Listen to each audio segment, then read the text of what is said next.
The New York Post, fuming SNAP recipients threaten to loot if food stamps are cut November 1st. Stay the F out of my way. Quote, I'm going to tell y'all straight up like this. I just got that text that the link is definitely cut the F off for November.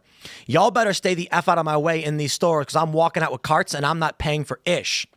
Another added, you know what? Since they want to take food stamps away, I'm going to go to effing Walmart, grab anything I damn want, put that ish right in the basket and walk right up out that B. I'm not paying for a damn thing, said another. 42 million people. And you don't need 42 million people for instability. So they're saying straight up, I don't know, man. I mean, is this what's going to, like, come November 1st? There's literally no benefits for anybody. And so they're just... It's time to deputize the Walmart greeters. I think it's the way out of this. Get stickers and then firearms, you know? Imagine this. Imagine if the Republicans... let me first say, I have no idea the political play here for Democrats or for Republicans. Democrats could certainly come out and vote yes in the Senate. 7 votes, they turn the spigot back on. Actually, I think they need I think 1 Democrat defected, 1 Republican defected. 7 votes, and SNAP is back. But Democrats must believe that whatever they're doing is going to benefit them. Republicans must believe the same thing. So I'd have to assume the Republican play is, let's piss off as many SNAP recipients as possible and blame the Democrats for why they didn't get their food stamps. Yeah, I mean, that's a very important voting block for the Democrats. Historically, people have always seen this as the Democratic Party being the party that's going to promise benefits to people, that's going to essentially allow them to buy gifts from the Treasury with their vote. And so this has always been something people have been aware of. And Democrats cannot afford to upset that particular demographic in the same way that Republicans can. Yeah. Though that's probably changing. I think the last 2 elections have shown us that higher income people are starting to vote Democrat more often and lower income people are starting to vote Republican more often. But I think the stereotype generally still exists, and I still think there is some truth to it. So the Republicans know this is going to hurt the Democrats way more than it's going to hurt us. Yeah, and kind of like what you're saying, where we are really in uncharted territory. I think that's what's driving a lot of this. Is a lot of these consulting groups, a lot of these policy institutes, they don't really know like what to do. They don't know so the only message they can really signal to the parties is just like, I don't know, just dig your heels in. Like, hopefully the country just blames the other side because they don't know what to do. These are the class of people that usually are calling shots here, and they say, okay, it's very clear if you do this, you're going to get this outcome. I think people are scrambling in these like these consultancy groups and policy institutes. They don't know what to do. Food riots? Oh man. Like it's a dystopian. What are those movies that you see? It's like I remember RoboCop. Am I dating myself with RoboCops? They had pretty much the same type of thing. When was RoboCop? Like RoboCop, late 80s? 80s, I think. Yeah, I am dating myself. Wow. I used to be the youngest person in every room. Now I'm the oldest. That's what happens. Hey, look, they're all younger than me. Exactly. You guys are it happens. Futures now. Never seen RoboCop. I'm gonna fire everyone younger than me and hire only old people. Good. Thank you. Well, good. I think consider me. I hear the cost of living is low here in West Virginia. Oh, dude, it's not anymore. It's getting nuts. It's funny because I had someone, I can't remember, I was doing an interview or something, and they were like, how do you think the economy is doing? And I was like, it's bad. And they're like, oh, you like Trump. I thought you'd say it was good. And I'm like, are you nuts? Bro, the cost of houses is skyrocketing out here. It's insane. Mm-hmm. There was a property out here 3 years ago that was like 200, and it's like 550 now. Yeah. And it's a bungalow. And I was like, it's crazy. Not to mention gold and silver through the roof.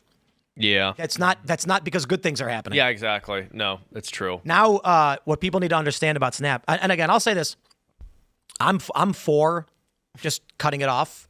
It's not the preferable system. And I wouldn't even argue that I'm largely for it. It's like a 50.1%. Let it happen, I guess. But this is going to impact not just the recipients, but all of the stores. There's going to be areas of cities. People need to understand this. It's going to be geographic.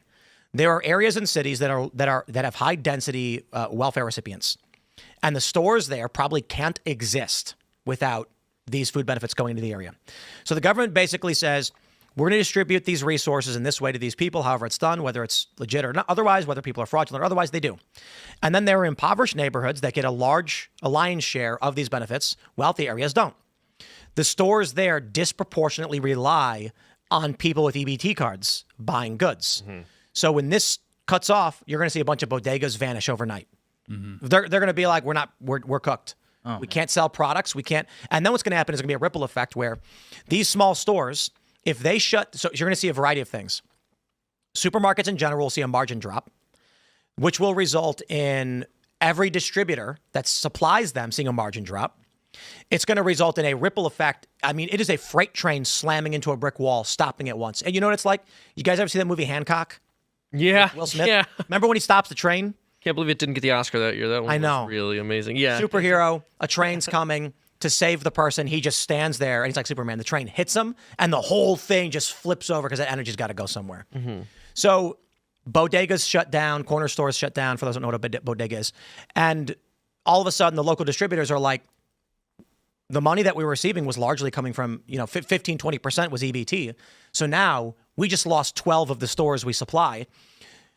What people need to understand about margin collapse from something like this, supermarkets operate on a 3% margin typically, which means if they lose 3%, they go out of business. When they're negative, I mean, they've probably got emergency coffers. They'll probably stay afloat for a little while. But we saw this during COVID when they shut down restaurants. The restaurants, like, we've got $20,000 worth of perishable goods. When they shut us down, even for a week, we lose 20 grand we will never get back. Well, the other thing to consider, too, is my understanding is, yes, grocery stores have around a 3% profit margin, but it's even lower in low-income areas where more people are likely to lose SNAP, which means, I mean, you could be talking closer to like a 1 to 2% profit margin, which really exacerbates the problem. So, Snapocalypse. That's why I'm looking at this like there's no way they actually let this happen. But at this point, we're 3 days out. Is it... I suppose the only remedy at this point would be for Trump to release the $6 billion. Was that the only? Because I don't think they could reopen it and pass this fast enough, could they? Not this Congress. Right. Indeed. It used to be, and Seamus, you said this, that this was a Democratic constituency. But we saw things turn on its head in this last election where generally the lower income voters have flocked towards Republicans. And so I think maybe this is something the Democrats say, all right, you're going to take food out of the hands of the poorest. Well, it's going to affect your voters as much or more than ours. And let's see who they blame. So that's the question. Who will they blame?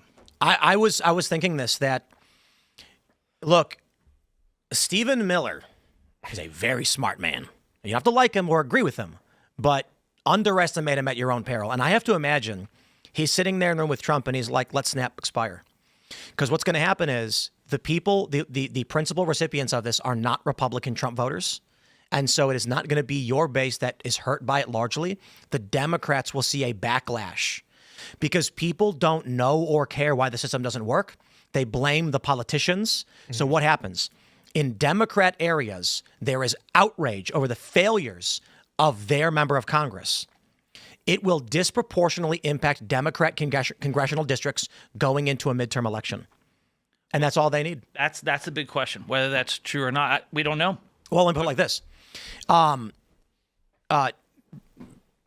EBT benefits are disproportionately, 40% go to white. The rest are non-white. 25.6, I think go to black. Their attitude is like, look, if it's even 2% detriment to the Democrats, it's worth doing. So I think the general common sense approach is going to be, yeah, it's urban areas with high densities of EBT recipients, less likely to be in rural areas, more likely to be minorities, meaning when you look at the math, Democrats, it's not about who's right or wrong. It's about how many angry people per district. And so the Republicans are going to say, we're going to increase the amount of angry people in every Republican district by 7%. Democrats will increase the amount of angry people by 13%. That's good for us. It destabilizes their elections. But that's why they're suing. They sue. Now they take the initiative saying, see, we're trying. We want the spigot to be turned back on. Blame the Republicans. But it doesn't matter because the voters don't know or care. They only know results. So you go to the average person and ask them about the granular policy implications, actions, otherwise. They're just like, huh? Yeah, but all I know is my card's turned off. But they know who's in power. And who's in power is their member of Congress and their senators. I don't know if most people even know who their member of Congress is. Trump's not up for election. Trump's not up for election, and that's the point. When they go to vote next year, Trump's not on the ballot. So in Democrat districts, you're going to have more anger than in Republican districts, and it's going to be bad for Democrats running for election, particularly in swing areas. The Democrats are counting that Trump will be on the ballot, not his name, but his presence. He sucks all the oxygen out of every room, and they're going to think that, hey, this is a referendum on Trump. And so that's why the party in power often loses seats in an off-term election. Thanks for checking out this clip from Timcast IRL. Make sure to watch the show live Monday through Friday at 8 p.m. Subscribe to this channel, and we will see you all there.